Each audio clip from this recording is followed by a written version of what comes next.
একটা সূত্রী, এটা একটা সূত্রী, এটা এক সূত্রী, এটা সূত্রী, বোমের সূত্র।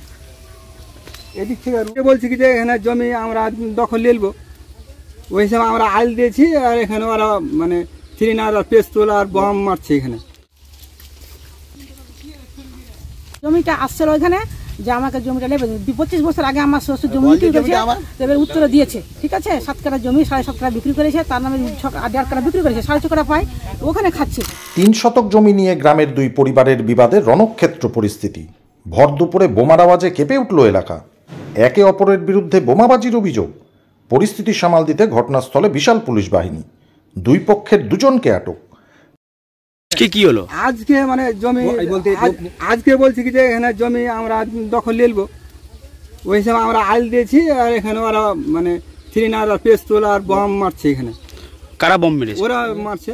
কারা? ওরা আব্দুল আজিজ এখানে বম মেরেছে, ওখানে ঘর থেকে এখানে বম মেরেছে। হ্যাঁ, কি হয়েছিল? কি নিয়ে গন্ডগোল? জমি নিয়ে।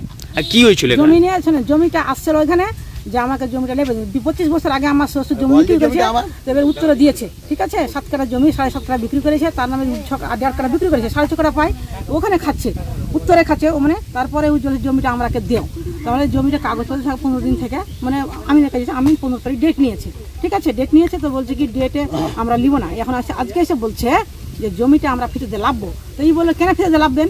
আমরা জমিটা মানে আমিন ডেকে লাপা হবে, ঠিক আছে।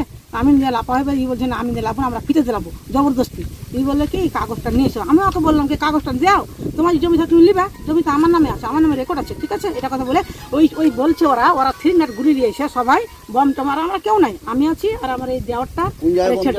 তৃণমূলের মদতে এইভাবে বিভিন্ন এলাকায় বোমা মজুদ থাকছে কটাক্ষ বিজেপির। সামান্য গ্রাম্য বিবাদে রাজনৈতিক রং লাগাচ্ছে বিজেপি, পাল্টা তৃণমূল। একটা সামান্য কিছু ব্যাপার নিয়ে একটা বোমাবাজি, বিস্ফোরক, একটা আগ্নেয়াস্ত্র, গুলি চালাচালি, একটা সামান্য ব্যাপার নিয়ে হয়ে আছে। তো স্বাভাবিক, এটা তো সকলে জানে, এটা তো মদতকে দিচ্ছে এই তৃণমূল সরকার। আজকে তৃণমূল সরকার আছে বলে আজকে সামান্য তুচ্ছ ব্যাপার নিয়ে এগুলো জিনিস হচ্ছে আর কি। তো আগামী দিনে কি হবে এই পশ্চিমবঙ্গ? তো পশ্চিমবঙ্গ তথা হরিশ্চন্দ্রপুরবাসী সকলে জানে আগামী 2026 সালে আমরা আসছি, আমরা দেখিয়ে দিব কীভাবে প্রশাসন আমরা চালাতে হয়।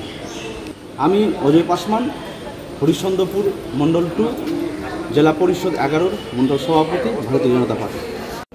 এটা একটা সম্পূর্ণ গ্রাম্য বিভাগ, এখানে রাজনৈতিক কোনো রং নেই, আর বিজেপির খেয়ে কোনো কাজ নেই। গোটা ভারতবর্ষ থেকে বিজেপি ধূলিসাৎ হয়ে গেছে। আমি মনে করি এই ওনাদের যে মুখ যাকে নিয়ে ভোট করেছে নরেন্দ্র মোদী, তার পদত্যাগ করা উচিত। গোটা ভারতবর্ষে ওনার বিরুদ্ধে ভোট গেছে। যারা জয় শ্রীরামের ভোট করে অযোধ্যা থেকে শুরু করে উত্তরপ্রদেশের সমস্ত জায়গায় সিট হারাচ্ছে, আজকে তারা বোমা বারুদ নিয়ে গল্প করছে।